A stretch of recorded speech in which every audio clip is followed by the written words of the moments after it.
Bismillahirrahmanirrahim. Assalamualaikum warahmatullahi wabarakatuh. Alhamdulillah, nahmaduhu wa nasta'inu wa nastaghfiruh wa na'udzu billahi min syururi anfusina wa min sayyiati a'malina may yahdihillahu fala mudilla lahu wa may yudlil fala hadiya lahu. Amma ba'du. Pada kesempatan kali ini saya Ahmad Islam Isnain 530202100121 ingin mempresentasikan tugas tafsir surah Al-Ikhlas ayat 1-4. Selamat menyaksikan.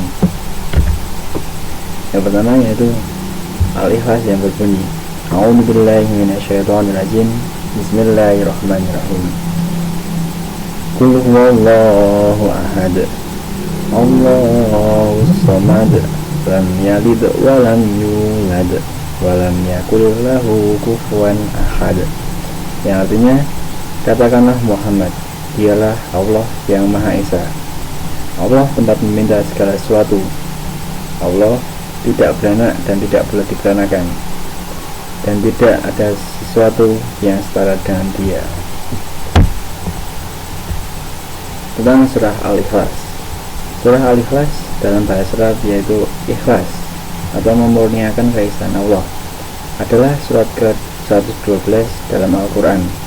Surat ini tergolong surat Makkiyah atau diturunkan di Mekah.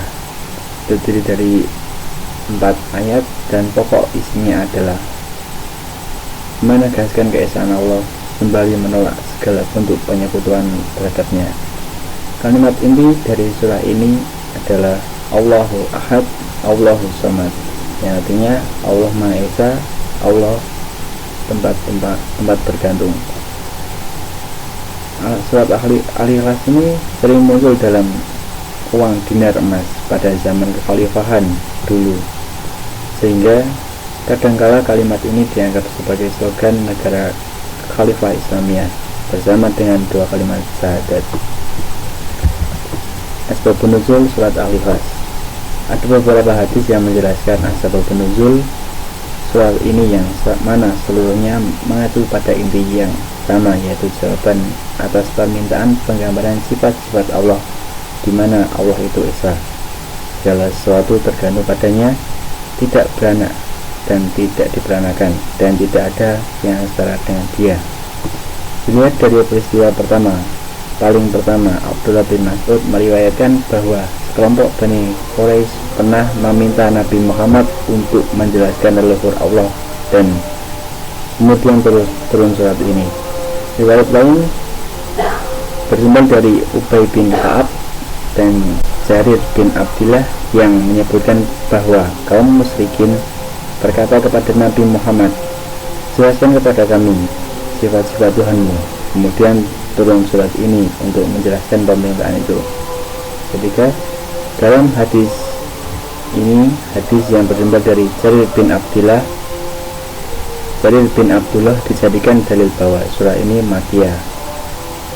Selain itu, dari Ibnu Abbas dan Sa'id bin Jubair menyebutkan bahwa kaum Yahudi yang diantaranya Ka'ab bin Ashab dan Huyai bin Akhtab datang menemui Nabi dan bertanya kepada hal yang sama dengan hadis pertama.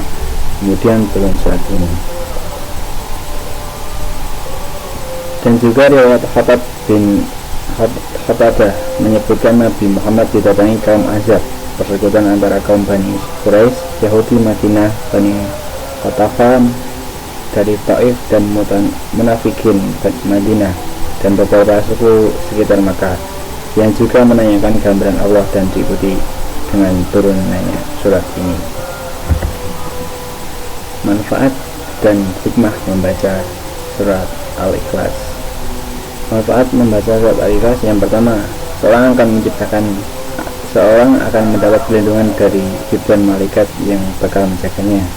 Nabi Muhammad SAW bersabda, barang siapa yang membaca surat Al-Ikhlas 3 kali ketika menjelang tidurnya, maka Allah akan mengutus untuknya 50.000 malaikat yang akan menjaganya sampai waktu subuh, dijauhkan dari kemiskinan.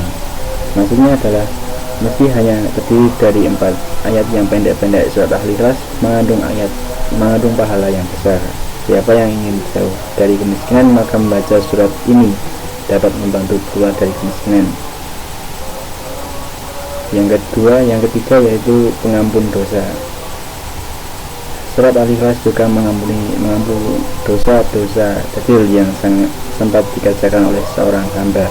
Terkadang dosa-dosa kecil itu sulit dihindari, namun dengan membaca surat ini maka dosa tersebut akan terhapus. Nabi Muhammad SAW bersabda, barang siapa yang membaca Qul huwallahu ahad atau surat Al-Ikhlas 200 kali, maka dosanya atau dosa kecil akan diampuni selama 50 tahun, kecuali apabila ia memiliki hutang. Hikmah dari surat Al-Ikhlas antara lain, kandungan dari surat Al-Ikhlas adalah tentang pengisaan Allah, bahwa tiada Tuhan selain Allah. Surat ini merupakan inti dari ajaran Islam dan keseluruhan isi dalam Al-Quran. Surah ini membantah pendapat kaum Nasrani bahwa Tuhan beranak dan diperanakan. Dalam sebuah hadis Nabi Muhammad SAW, barang siapa yang membaca surat Al-Ikhlas sekali sampai ia masuk rumahnya, maka dijauhkan kemiskinan untuknya. Surat Al-Ikhlas juga mampu menghapus dosa-dosa kecil yang sempat dikerjakan oleh seorang hamba. Terkadang dosa-dosa kecil itu sulit dihindari. Sekian dan terima kasih. Apabila banyak kesalahan datangnya dari saya, apabila banyak kelebihan datangnya dari Allah Subhanahu wa taala. Min qalami wa maisturun. Syukran. Wassalamualaikum warahmatullahi wabarakatuh.